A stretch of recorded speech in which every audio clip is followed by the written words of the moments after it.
YFYN family, this is Jeff, Yankee Jeff, coming at you with It's Not Your Fault, my enabling codependency channel. This is going to be a good one. This is going to be one that kind of hits home with a lot of people watching this channel. Before I get into that, like, subscribe, leave a comment, let me know what you guys are listening. I'll keep on doing these videos as long as somebody's watching. I do appreciate it. Thanks for stopping by. And tell somebody about this channel that could possibly use this help as well. Let's talk about the 3 C's plus 1. What are the 3 C's? Everyone's heard them before. If you're an AL-ANON member like me, you've heard the 3 C's before. You didn't what? You didn't cause it. You can't control it.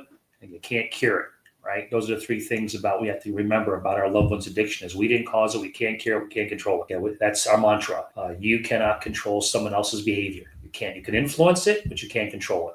Okay, you can make them jump through a hoop. You can make them be reactive, not proactive. You can make them kind of like Pavlov's dogs almost. You can, if you'll stop drinking for this weekend, I'll pay your rent for you. Okay, that's not actually helping anybody. All that's doing is being an enabler. There's another C that we don't talk about a lot that we need to talk about, and that's called contribute.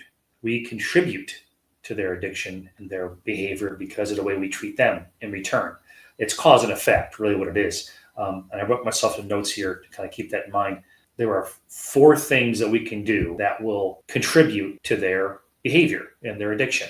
Okay, there's 4 things. And I want you to write them down with me, okay, as we go through them. Number 1, the first thing we can do is somehow try and confront them with the evidence of their addiction to try and prove to them that they're an addict. What good is that going to do? It doesn't help at all. You're basically trying to talk to somebody who's under the influence of anesthesia on the steps you need to do to try and get better after they get out of anesthesia. That's why you always have somebody pick you up at the hospital after you have surgery, because they talk to that person. The doctor will give the instructions to that person there to pick you up because you can't comprehend it because you're under anesthesia. Same thing, trying to prove to your loved one who's suffering from alcoholism or addiction that somehow they have a problem, okay? Ain't gonna happen, okay? Stop wasting your time with that because that doesn't do anything except get you frustrated. Number 2, you're forced to face the addiction by everyone around you. You try and draw in support by trying to pull people to the center ring to show what you're going through, because like you need support in this whole thing. Not just one person gangs up at them, but everyone starts ganging up on them. And what good is that going to do? Forcing others to face their addiction is not the same thing as helping somebody. Okay? All that is you're trying to get support to try and make yourself feel better about the fact that you're dealing with this really horrible problem. But rolls into number 3, sharing with family members that aren't aware of your loved one's addiction, going above and beyond to try and get them to understand what you're going through with your loved one who's going through a situation. Again, you're trying to draw in support from all different sides, trying to gain allegiance from different people, so that you can come back and tell your loved one, see, Aunt Joan and Uncle Jimmy all know about your situation. So you try and get better, because otherwise you're going to embarrass yourself even further in front of them. It's a cycle of fear. Number 4, cycle of fear and living in fear. So what I mean by that is cycle of fear. You will only get your loved one to do enough because they're afraid of what may happen. They need to be afraid of what they're going to turn out to. They need to be afraid of what possible outcomes of their behavior is going to be, not so much how you're going to behave to them. Okay. We all often hear the comment, that you detach with love. Okay. You detach with love. I love you, but I don't like you, so I'm gonna walk away from you right now. I'm stepping away. I choose not to engage in this whole situation anymore. That makes them sad. But to tell them, if you don't get help for your addiction, I'm going to call the cops and put you in jail. If you don't get help for your addiction, I'm going to call your work and embarrass you. A, that's not your job. Stay in your lane. Second, all that does is you're only making them fear you enough to stop using or drinking. Does that make sense? So don't get in this habit of thinking that somehow you're going to lay the gauntlet down and say, if you don't stop, I'm going to do this to get you in trouble. They don't need no help getting themselves in trouble. They'll find their own way to get fired. They'll find their own way to lose their license. They'll find their lose their relationships. They'll find their own way to go broke. They'll find their own way to get themselves in jail or worse. Okay. They don't need your help to do any of that stuff. If we focused all of our attention that we use trying to fix other people on trying to fix ourselves, this world would be such a better place, especially when it comes to loved ones. Okay. Especially when it comes to you people, you fellow enablers and codependents. If we focus that attention inwardly to help ourselves get better, we'd be so much better off, okay?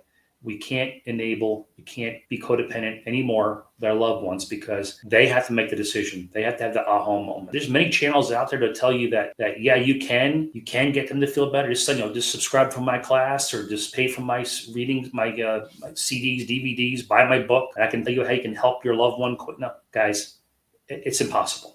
Okay, it's impossible. What you may get out of them is you may get them to react to you in order to get what they want. That's like training a dog to shake hands, okay? Does a dog want to shake hands? No. Dog just wants to treat, okay? So if the dog could get the treat without shaking the hands, it would. Okay, but we train the dog to shake the hands, get the treat. If we train our loved ones to, go to rehab for a month and they get out, I'm going to pay all their parking tickets. What have you accomplished? You've gotten just a reaction. You're not being proactive whatsoever. Proactive means you step back and let God take over where you failed. I hope that makes sense. I hope it didn't hurt anyone's feelings with that, but those 4 steps can be really important. The 3 C's, that should be your mantra every day. Can't control, didn't cause, can't cure. But number 4, we can contribute, unfortunately. We can contribute to their slipping even farther into the abyss, going a little farther down the hole. So don't get into that rabbit hole with them. Take care of yourself. Don't contribute. Don't be a contributor. Don't be an enabler. Don't be a codependent. I know it's easier said than done. I get that, guys. Trust me, I get it. You have no idea who you're talking to. I've been there. Okay, I've been there.